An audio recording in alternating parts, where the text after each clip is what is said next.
Welcome to the Elegant Lady podcast, where we discover timeless style, allure, and grace as we explore the art of being irresistibly attractive while staying true to our authentic selves.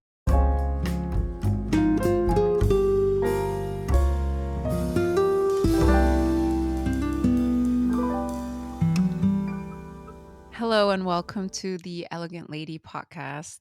My ladies, today I have a very special surprise, a special guest, someone that I follow and I really hold dearly in the content that inspires me to become better every day. Please welcome Sarah Allison, the Malibu Toast on TikTok and Instagram. That's her handle. Hi, Sarah. Hi, good morning or afternoon for you. Yeah, exactly. Through time and distance, of course. So Sarah, maybe introduce yourself a little bit for our listeners who might not know you. Hi, everyone listening. I'm so happy to be here with you all today. I'm Sarah Allison, better known as Malibu Toast on TikTok and Instagram, and I am a content creator who is passionate about women elevating and changing their lives and becoming the best version of themselves. And so most of my content is centered around that and highlights those aspects. I will leave all the social handles for Sarah in the description of this episode, so please make sure to follow her and check her content. Let's start by discussing, what does femininity mean to you, Sarah?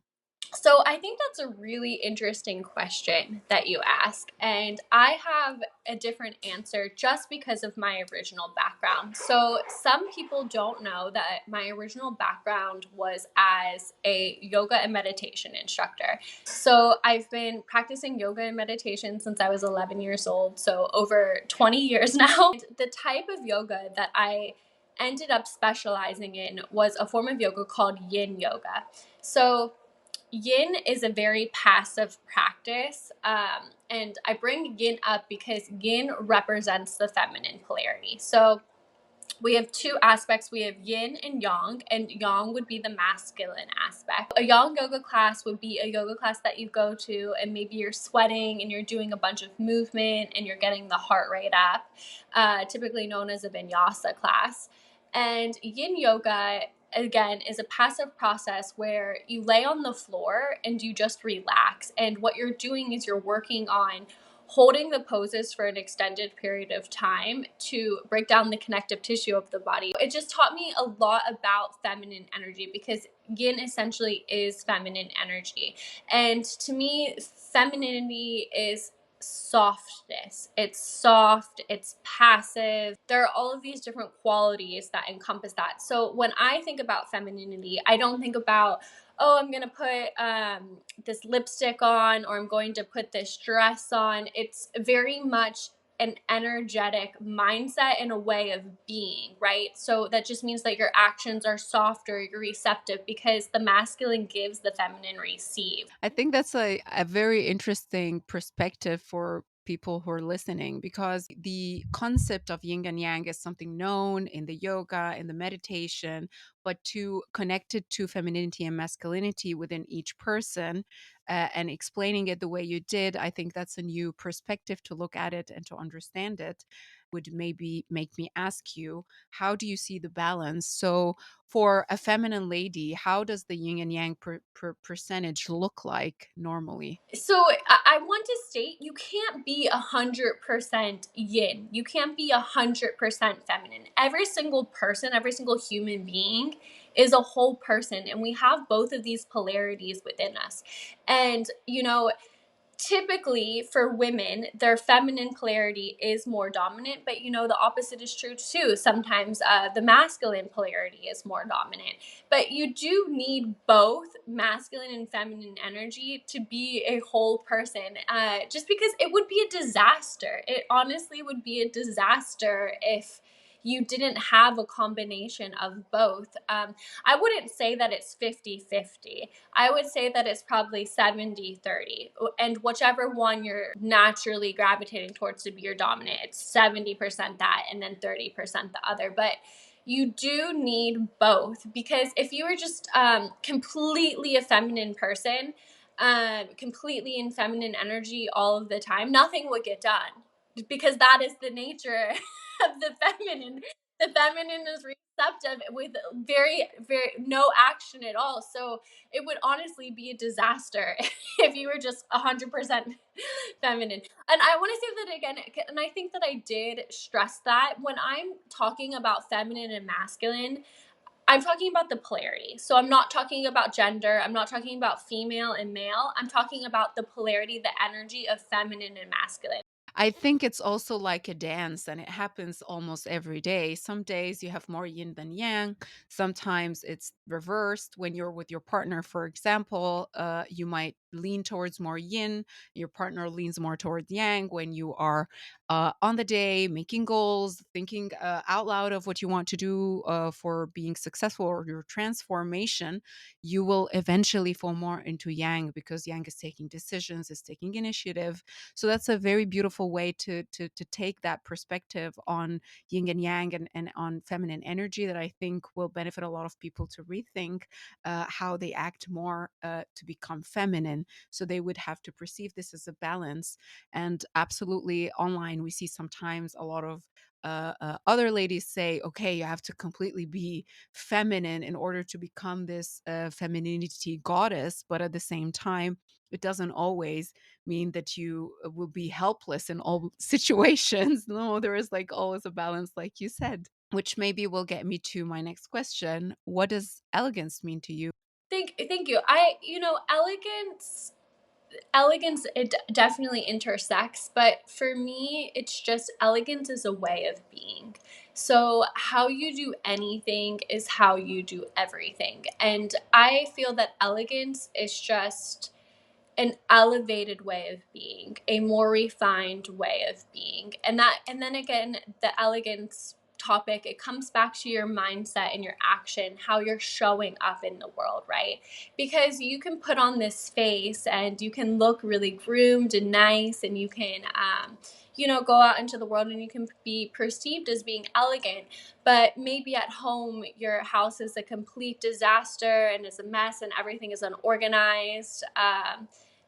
That's not elegant behavior. So elegant behavior is just more refined, and it's about taking those extra steps, right? So you go to make yourself a meal, you sit down and you have the meal and you have the proper utensils to use and you have a proper napkin. You're not grabbing a paper towel or whatnot, but you grab like a proper paper napkin. But that's what I mean with elegance. It's just those small, simple, little details. Elegance is in the details, is what it is. Absolutely, I totally agree with you, and I think is you fitting into the realm you're in. So if you go to a polo match, you will behave, you will wear, you will have a certain attitude, very different than if you're playing tennis or if you are going for a walk or a hike. Very different than going and staying at a resort. And that I think is what exudes elegance, is how to utilize everything. And back to the femininity and the yin and yang, it also falls in place because if you know how to balance between your yin and yang, that will make you more elegant. Can a lady be feminine but not elegant? Absolutely. You can be you can be feminine and not elegant, because the feminine in nature is chaotic, you know? The feminine is dark and it's chaotic and it's passive and it's wild and unexpected, and just full of emotion, right? So you can definitely be a really feminine, or be in the feminine polarity, have a ton of feminine energy, but then not have the elegance, right? Because in elegance is mainly, it's just the action, it's the refinement, it's how you hold and carry yourself. I'm trying to think of a good example to give her this, and maybe you could help. Yes, yes, absolutely. I believe that a good thing to come in mind is movie characters. So in some movies, you have like an absolute feminine character. She exudes this receival and everything, but she doesn't have this elegance about her. She's like the helpless, like cry baby or drama queen that everything is falling apart. So I think this is the polarity that we're speaking about. That you can be feminine, but you can also be out of control feminine, and that rings a bell. I think some characters in movies pop up in my head. That is definitely, as soon as you said that, that was a great example. Have you seen Uptown Girls with Brittany Murphy? Yeah, Yeah, yeah. yeah, yeah, I yeah, think yeah, that's a yeah. perfect example because I don't know Brittany Murphy's character, but she is a wildly feminine woman, right? But her life is chaotic and it's a mess. Exactly. And then the little girl that she nannies is has that elegance, right? So you can see like the femininity. They're both women. Brittany Murphy is super feminine, and then the little girl is very elegant and elevated. And so I think that's a really good example. Yeah. And also on the other spectrum, some ladies can be elegant, but they are not feminine at all. And you see that, I think, I don't remember the character name, but the stepmom in the Parents Trap movie, she was very elegant. She dressed the part, she walked the part, she talked the part, but she was so controlling and extremely trying so hard, which is absolutely not feminine energy. She wasn't in receival end from the man, and that's how he actually didn't fall in love with her at the end. So I think, as you said, they are correlated, but at the same time, that this exerts this or the other way around. Absolutely, you're correct. So, back to you speaking about yoga. So, what do you do normally in your week to activate your feminine energy? I assume yoga is one of them. Maybe you can tell us which type of yoga, because I know you talk about that on your social media. I do go to Yin Yoga, and I really like it because it just helps calm my nervous system. It's really good for anxiety and just for your mental health and overall nervousness and whatnot. I work out a little bit differently too, so I try to approach working out as something fun, as a way to move my body. So when I'm working out, I'm thinking. Is this going to make me feel better? Like I want to feel better, which is a very feminine thing to move your body just because it feels good. So, of course, I would like the side effect to be super skinny and have that six pack and those beautiful long legs, but if I approach working out like that, then I get a little crazy and then I get into my masculine polarity and I'm obsessive and I'm controlling and it's not healthy. So I try to approach my movement in a mindful way. So I like to go on long walks. So I like to walk 2 miles, just putting working out and moving the body aside. What helps me personally get into my feminine energy is creating. And so, as a content creator, I think people don't realize that is a job, right? So it is a job just like any other job that you would have, but it's a job that lets me be in my feminine polarity because I'm very creative. So I get to just take clips throughout my day and mesh them together, or that so that is a creative process, and I think that is really fun for me and it keeps me in my feminine polarity. I do a lot of self-care.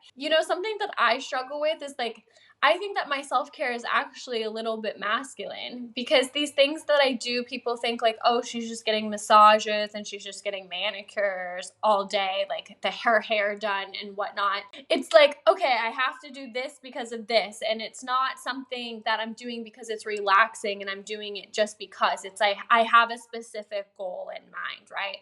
But I think the end result of that is that it does contribute a little bit into keeping my peace and helping me feel more relaxed. I try to find things that keep me relaxed. I try to prioritize my nervous system. It's called your parasympathetic nervous system versus your sympathetic nervous system. So, sympathetic would be fight or flight, and almost everyone is in fight or flight all of the time. So I try to do things to make my parasympathetic my dominant system and to keep that balance to stay there for as long as possible. And I think that keeps me in my feminine polarity. I think you've touched a very important point here, because it's all about the mindset of how you approach certain actions. So, if I'm going to get a manicure, if I am approaching it as okay, I'm going to relax, get my nails done, it's very different than I have to get my nails done because they are outgrown. It looks ugly. I need to. It's all about how you approach certain actions. Of course, life happens, and sometimes you will be running around and juggling things, but at the same time, it's all about this mentality that you approach things with. And regarding content creator, oh my god, everyone thinks that it's so easy. You just pose and take a photo and you look amazing, but they don't understand what goes behind that. And sometimes there is also a very fine line between you being in your feminine, creative, all of that, versus, oh, I need to upload by this time, or oh, my pictures, I'm not getting the real count that I should, and like completely racking around how many followers ones get. The next question would be, you touched a little bit on your transformation, and I think I would love that you share with us a little bit. So have you always been aware of femininity and masculinity? Have you always considered yourself always elegant? What was the story? Well, I've worn many different hats, right? So I've always been aware of the polarity of the feminine and masculine, but I just understood it more as I got older. And I don't know, I've gone through so many different phases of my life. When I was in college or university, I got really far out with my thoughts. I got really into yoga. I quit wearing makeup. I quit brushing my hair. I literally thought that if you wore makeup, you hated yourself, right? Like you weren't embracing who you truly were. And I had an organic farm one summer. And I don't know. I've just gotten so far out in so many different things. You know, I grew up in American culture with American television. I graduated high school in 2009, so I was 17, 18 years old when that was happening. The biggest American media at that time was this show called Jersey Shore. I watched a lot of television growing up, and I don't think that that is a good thing. And I was very, very influenced by the media that I was consuming. And so I would watch the Jersey Shore, and you know, that was the cool thing. That was the hot thing. And so when I was that age, I started like acting that way. I think deep down, you know, like, oh, this isn't a good way to live, right? But you're just so overexposed to it. The media you consume is so important. And so when I reflect on the media that I consumed growing up, it just was not healthy. And because of that, my behavior and my actions and how I dressed and presented myself really reflected the media that I was consuming. And I had this switch where then I got really far out and I was almost like a hippie. I was a hippie, right? In the whole yoga thing. And then I think when I turned 25, I moved to Los Angeles and started to sort of reinvent myself there. And so if you've ever been to Los Angeles, Los Angeles is full of beautiful people. It is the plastic surgery capital. It is so accessible to get anything that you want to have done there for very people don't realize that it's actually the most affordable to go to Los Angeles to get Botox, to get filler, to get all of those things. Like I don't think people realize how affordable it is there. And that's because the market is so saturated and there's so much competition. Like it is kind of a tough city to live in too. And if you don't kind of level up and fit in, I'm originally from Ohio, which it's a flyover state in the middle of nowhere that I don't know. People say that the people there are nice. I've seen a lot of people, you know, they moved to Los Angeles and they just stayed as an Ohio person. They didn't have the transformation and they couldn't stay there. They couldn't. The city chewed them up and spit them out. Okay? So that's what happens. And that's very shallow and that's not a nice thing to say, but that is the truth and the fact of all of it. And so living in Los Angeles really affected me, and it affected how I started to see myself, and it made me want to do these things. And I know that that can also have a bad reputation, right? Like how you feel about yourself. No, then I was also in this yoga world in Los Angeles, and I was doing all of this spiritual work and teaching, and I don't know. It's sort of like my outside started to reflect how I felt on the inside. The original question was about the transformation, right? Yeah, but actually, what you are saying is inspiring, and it kind of rings a bell to something I've went through myself. Maybe a brief about my upbringing. I was born in a very comfortable family back home. Was in the capital city. I grew up in private schools and American schools, and I went to private university, so it was very comfortable. And then I was adventurous, and I decided I want to move and be my own thing. And I thought that the entire world acts the same like the bubble that I was living in. And the first city I lived in Germany was Berlin, and Berlin is a hippie city. So it was very, very kind of something that hit me, and you would see my style and my energy reflected the city. until I moved to Mannheim, which was a city neighboring Heidelberg. These two cities have a movie on Netflix. It's in German, but you can maybe, if you're interested, watch it. It's called Izzy and Ozzy. And Izzy, rich girl, she comes from a high class family. She lives in Heidelberg. Ozzy is a guy that has like an alcoholic mother, and he lives in Mannheim with minus in their bank account, and then they meet because Mannheim and Heidelberg are connected with one train. Very interesting. When you take that train, you see the different types of people entering from the beginning of Mannheim till the end of Heidelberg. You would see, the brands change. Like, you go from replicas to trashy cutout bags to Louis Vuittons until you reach the Hermes, and that's all in the same train. So absolutely, your surrounding makes you believe what you're in. That's absolutely something that affects and contributes to transformation a lot. And maybe we're lucky that the universe got us into certain spots to wake us up. Some people don't get that chance, but it's a beautiful thing. I want to, yeah, I like what you just brought up. I thought that was really interesting, and it did. What you just shared reminded me of some of my own stories, and just your culture affecting you. And my name is Sarah. And the name Sarah means princess, and I think that our names are really important. Do you know what your name means? Yeah, actually, Angie is a messenger of God in Greek. Yeah, and then you're spreading this message. So I think that our names are actually very important. And so I think that energetically, I sort of always had this elegance about me, this regality about me, just because of my name. Like I said, I've gone through so many different phases in life, from being trashy to being a hippie to, I guess, now doing what I'm doing, and to being this like yoga girl.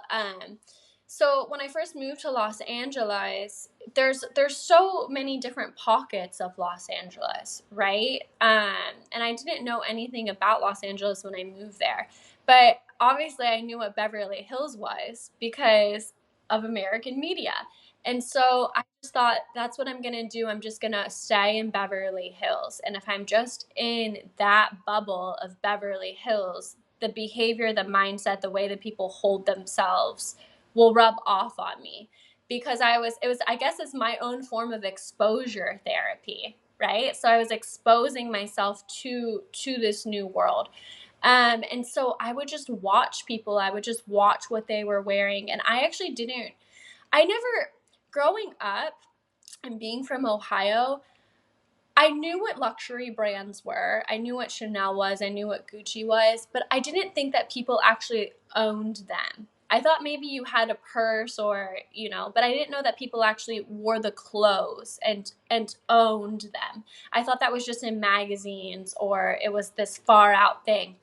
And so when I moved to Los Angeles, I just started looking at what people were wearing, and then started realizing, oh, they're wearing these designer clothes. Like, they actually own these designer clothes. They actually can go to these stores and they are shopping there. I just couldn't fathom how people could spend money like that. I just didn't, because Ohio is it's very different.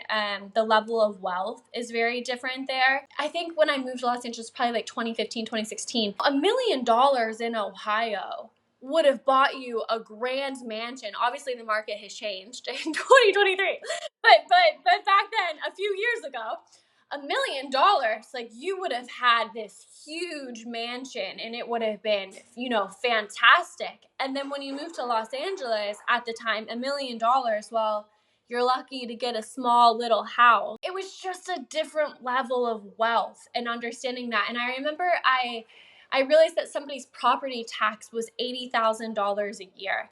And I was like, how can they pay $80,000 a year in just taxes for their property? Like, how, I don't even make that much money in a year. And so I don't know. It was just so interesting, and it was such good exposure, because it got me out of my lack mindset, my limiting belief mindset. I say that as a limiting belief, but I think that I just didn't even realize it was possible, because I had never met anyone who had earned an income like that. Like, my parents are teachers, just normal everyday people. their teachers. And so I just it just opened up my mind, and it was really fun. It was a really cool period of my life, to go through that and to open up my mind and to see those different experiences and to just to start dreaming bigger for myself. And what you said about the luxury stores also rings a bell, because once you enter those luxury stores, even if you just buy a lipstick from them, it gives you a different feeling. It makes you kind of belong in this energy flow of the space and of the people around you. Regarding pricing, that totally makes sense. Same between Berlin and where I live currently, Stuttgart. You can see the prices of property, and you can understand also the difference of what people believe is expensive here has a very different meaning than in Berlin. Since we talked about luxury items, are there everyday items you own that makes you feel instantly more elegant? Right now, I have a cashmere little t-shirt on, and then I have cashmere sweatpants on too. That's a form of elegance because I'm not sitting here in like ratty pajamas or ratty sweatpants. It's a nice elevated version. I think your pajamas are really important. I think that makes you feel really elegant, and everyone has different preferences. I personally like long sleeve, long pants pajamas, okay? And they always have to match. But I think that is an elegant experience, how you go to bed. Because remember, how you do anything is how you do everything. So just having that matching set. I think just my personal products that I use too. So my bath care products, like using a really nice shampoo and conditioner, and then the moisturizer that you use, the makeup that you use. And you talked about going to a luxury store and buying a lipstick. The same thing that just makes you feel better. And I think that those are just very simple things actually bring me more joy and make me feel more elegant than a very nice handbag. Like the handbag doesn't bring as much joy as you think that it does. Absolutely. It maybe makes you feel that more things are possible because we put them on such a pedestal, specifically like Hermes bags. Like, okay, Yeah. it's been even shown in movies and in TV shows. Like, okay, the Birkin bag, that's a very expensive bag. It gets you like that. So when you own it, you're like, you get this hype. I can't, maybe I can, I can't, I will get it or not. And Hermes contributes to that feeling as well. But once you get it, it just becomes another bag that you choose between others that you already own.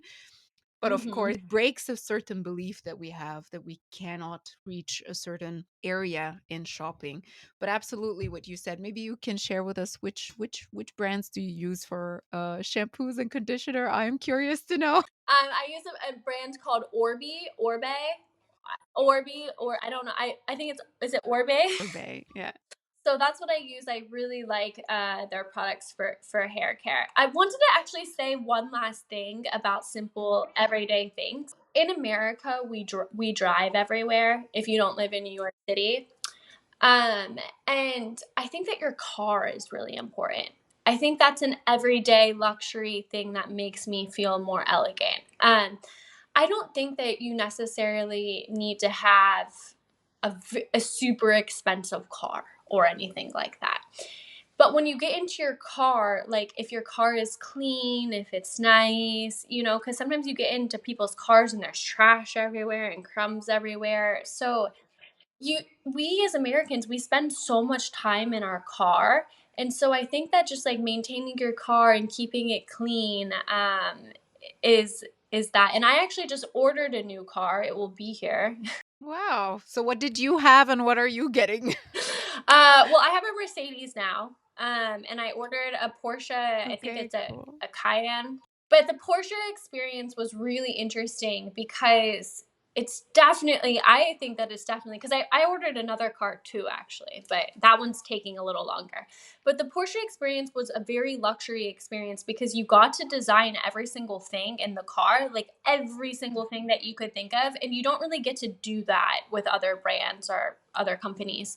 Um, and so something that was really important to me was I wanted the micro. It's like it looks like suede, right? It's like a suede ceiling, and that's a little excessive, but I just stood my ground on it and I was like, no, I want that, right? Because when I get in the car, it just makes me feel better. It makes me feel like, wow, this is luxury, right? So that's a very silly little thing, but it was important to me because we want to cut corners on so many things, but we spend so much time in our car. Like I want to be in a nice environment that makes me feel good. So, but I also don't want people to go into debt or anything. So I always say that like you can buy used cars. It's just or you can drive whatever car you want. You can lease a car, Yeah, yeah, like, yeah. I mean, in Germany, it's pretty easy. You can lease like a Mercedes for 200 to 300 euros a month, which Oh, is if you have like a stable job, that's usually not a hard thing to get. The car gives you this feeling. And actually items, although some people think that okay, it's like superficial and of course it's from within, but they kind of help us. It's like your armor. It's like the cape of Superman. If Superman is flying and doesn't have this red thing flying behind him, you just think something is wrong, although he's the same person, but still, your things really contribute to your feeling and to your everyday deeds. It just makes it easier and better. So, lately on social media, you've been sharing with your lovely viewers about different energy laws. And I thought that would be something interesting for the ladies of the podcast to hear. yeah, they are laws. They're universal laws, spiritual laws, and then they're natural laws. And then to correct me, like a natural law would be like gravity. I've been sharing a lot about spiritual laws of success. That's what I've been focusing on. I think my intention with that is that I just want people to become whole people and to become the best versions of themselves. A lot of people initially gravitate towards my accounts because I do have a very luxurious lifestyle and I am posting a lot of material things. And I think that they gravitate towards that in the beginning. I want to share that I have those things because of the spiritual work that I've done. I have those things because of the work that I've done on my mindset. But people will leave me hate comment and they'll say, "Oh, you're just from a rich family." Or, "Oh, they'll say things like that, right? And they're meaning to be mean and it's meant to be a nasty thing, but for me it's the biggest compliment ever because I am not from a wealthy family and I think wow, like I have changed myself and my mindset so much that when people look at me, that's the assumption that they make, that I've just always been that way. That's the complete opposite of being true. Like everything that I have because of my mindset. And I just want to share that with a lot with other people. And there's just so much pain and suffering monetarily from like financial and wage gaps. Some Yeah. people are extremely wealthy and some people are extremely poor. Like that suffering, obviously, like people have sickness, physical health issues. But I think that most suffering for most people comes from you, comes from ourselves, comes from our mind, because we create these stories and we create these narratives.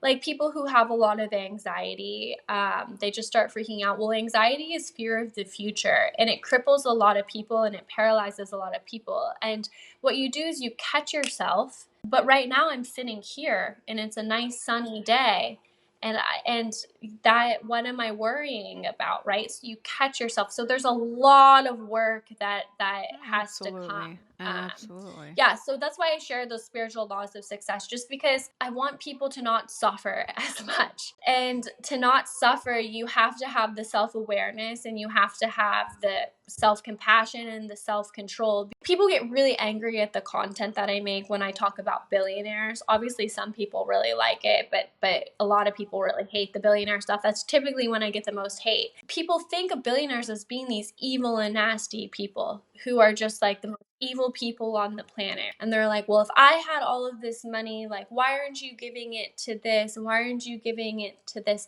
I don't really think that's the solution, because if you look at just places like California, which is where I sometimes live, or New York, the citizens pay the most in taxes there. They pay the most, they give the most to the government, the most of their income they give there, okay? So you would think with more money it would be very nice and everyone would have a nicer quality of life there. But you go to places like California or New York, and it's just horrible, the stuff that you see on the street and the way that people are living, and you think, well, I'm they're getting so much money, what are they doing with it, right? So I only bring that up because I don't think that more money is going to solve the problem of helping people to be more elevated. I think that what's going to help them is changing their mindset and changing how they show up and changing how they behave, right? Because you have to have that self control and that self discipline. Like, you have to have that. I totally agree with you. I think that reminds me of a saying that my grandmother used to tell me all the time. When you give someone a meal, you fed them for a day, but when you teach them how to fish, you gave them a meal every day. So it's always that way. Money is not the solution. Sometimes I believe more like the education, therapy, healthcare is much more important, but it has to come with a willing. You cannot treat a patient without his consent or her consent. So it's always this first step of, okay, I want to change what I am in right now. And we are actually very lucky because we live in a day and age that you can make money from your phone. You can make money from anything. And back in the days, I think for our ancestors, it wasn't that way. You had to really fight over and convince a lot of people to be able to make money. But nowadays, at any age and at any time frame, any country, you can make billions of dollars everywhere. And that is something that shows you that this is all sometimes from the limiting belief and also negative comments. Oh my God, you're not moving your eyebrows. You had Botox, and they're not even listening to what you're saying.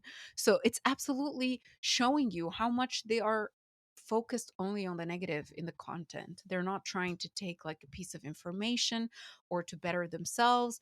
They're just bored and looking at this and giving negative comments. And of course, it's a beautiful thing to you taking this in and turning into this positive thing that makes you feel proud that, wow, now I'm coming across as this character that I worked on. It wasn't easy for me. It's never easy. Mindset is very hard. And I don't think someone reaches success without doing a lot of inner work in parallel. That's why even like athletes, before they get to the match, they get a lot of pump up from their coaches. They talk them because if you're not from inside feeling okay, no matter how much exercise you did and training, it will all go to waste. So, of course, what's happening inside is very, very important. My next question: what was your turning point, turning thought in your transformation to who you are at the moment after all of this work with the laws and all of this success that you've achieved internally that exuded externally? My whole life, I don't know if there really was a turning point. I've been on a journey, definitely been on a journey, and have taken different routes and different paths, but I've always kind of sort of come back to the same road. Like, I've always sort of been heading towards the same place. So my whole life I was just really, I'm a Taurus. I think that's important. Taurus, the astrological sign, rules luxury, right? It's the second sign of the zodiac. It rules the material world. Like, we just love luxury. So I think sometimes the question is, what came first, the chicken or the egg? Like, I don't know. I don't know why I am the way I am, because no one else in my family is really like this. But I've just always loved luxury since I was a small child. And even when I was in middle school, I always wanted to read books about luxury, about wealth, about different people. And so I've just always sort of been on this path. And then sometimes I'll get derailed. And then sometimes, I don't know, I just always sort of come back to it. And I think the most important thing is being true to yourself, and that comes back to the spiritual laws of success again. One of the spiritual laws is authenticity, so being your authentic self. My authentic self, I love luxury. I'm a luxurious, elegant person. Like, that is who I am at my core. That is who I am when I am my most authentic self. And what's happened along the way is that people have come in and they've told me I'm wrong for being me, that who I am is not the right way, that I'm lost, that, I'm materialistic, I'm this, I'm that. And because of that, I used to really let those opinions affect me, and I would derail and I would go off on a different path, which is how I became this yoga hippie riding my bike everywhere with an organic farm, which was not fun, by the way. It wasn't, oh, you want to be a cool girl? Well, you can't be modest and classy. Like, look how they're dressing. Like, look, this is what the media is presenting to you. This is how you need to be accepted, right? So I think when I would derail, it was always because I wanted to be accepted by others. I wanted others to like me. And when you do that, you become miserable yourself because you're not being authentic to who you truly are. I found peace by just owning who I am and just accepting that and saying, no, this is who I authentically am. Because at the end of the day, there's one person you're going to spend the rest of your life with, okay? Relationships come and go, your family, they come and go, but you are with you your entire life. From the day you're born until the day you die, you are with you. So the relationship that you have with yourself is the most important relationship in the entire world. That is the only relationship, that is the only opinion that matters, is how you feel about yourself and treat yourself. Think a lot of the things you did that came from your nature resulted in you attracting this lifestyle, because being actually leaning towards yoga was part of your feminine energy, leaning into loving luxury and moving. I think when someone moves out of their city, it's a big thing. You don't realize that until you move, because you find a lot of people, when you tell them if you move, your life might change, and they're like so scared to leave their bubble. And it's absolutely a real thing. And maybe that also brings me to the next question about the magic of vision boards. I'm a firm believer of vision boards. I have had one since 2016, and it transformed my life, I believe. It's the reason why I moved. It's the reason why I lost weight after years of trying. It's crazy the possibilities it opens for you. So maybe you can share with us your experience with vision boards. Yeah, I looked back for a second because one of my vision boards is actually back there. Wow. It's like right behind me. Vision boards definitely work. I don't know how they work, but they definitely work. I have a unique process. Sometimes however you're making a vision board is fine. Okay. But I really like the process that I do. I think that it's very, very, very effective. And I create these pieces of art. Actually, it's more like a collage. And then I believe in framing the vision board and hanging it up, and not just having like a goofy poster where you printed stuff out and it's just all, like having these Yeah. unique shapes, like actually making it a piece of art that hangs in your home. So I have several vision boards, and I actually incorporate feng shui in how I place them. So there's different points in your house that represent different things. Like one represents like your career, one represents family, one represents relationships, and you can find that. It's called a bagua, Baggu, bagua. Again, I mispronounce everything. A bagua map. You can go on online, and then you take out a little compass. Absolutely will do. Yeah, you take out a little compass, and then you're like, okay, that's the southwest corner, so that means this, and then you just line it up. I frame them and hang them up because I also think that your vision boards should be sacred to you. And if you just have this huge like poster board up with all of this stuff, people sort of know what that is. But if you just have this beautiful like piece of art or collage, and obviously some people, if you're inviting them into your home, you probably trust them and care about them. Some people don't really have the best intentions for you, and if they see that, you just say, oh, that's just like a piece I just made that for fun, like that's just my art that I made. I've manifested almost every single thing that I've put on vision boards. I have two in specific, and I always think about this, and I'm like, is it just because of their location? I don't know, but I have two specific vision boards that everything has manifested on them. But then I have others where I'm like, well, I don't know, that it hasn't happened yet, and I'm like, geez, I've been waiting a while. Where on the map are those two locations? Maybe that could help the viewers. Yeah, I don't know. I really wanted to live in Malibu. So I think it's important to tell the story about how I got my Malibu apartment. So I moved to Los Angeles when I was 25. Living on the beach in Malibu, that was the dream. That was the dream, right? I thought that, okay, if I work really hard, maybe by the time I'm 40, I'll be successful enough to live in Malibu. Maybe, right? And I just really got into my head like, no, this is where I want to live. Well, you hear people talk a lot about rent in Los Angeles, and they say like it's astronomical and whatnot. But I was like, no, I just really want to live here and it's going to work out. So I made this vision board and I took like a real estate magazine and I just ripped out oceanfront properties that were for sale. And I just put all of this stuff on there, right? Like I just made it look like this girl was like living in Malibu. And I remember I made the vision board and I called up my friend, and my friend lived in Malibu. And I said, hey, I'm thinking of moving here. If you see anything that opens up, let me know. Well, the the lady who lived below her that morning had given her notice that she was moving out, and the landlord overheard the conversation and he said, no, you can have the apartment, right? I didn't have a terrific credit score. I like barely had an income. Like I think cuz those are like limiting beliefs too, right? Like, oh, I need to have this and this. I don't know. I've lived there for 4 years now. I've had that apartment for 4 years, and I don't really go there as much anymore, but it's still there. So that manifested super quickly. I don't know why that manifested faster than other things. That one where I have it hanging now is more of like my overall general life is where I have it, and it's in Malibu as well. And now I've been trying to manifest a house in Florida. Ooh. Yeah, I think you'll get there, I'm sure. Yeah. But you know what also I want to say?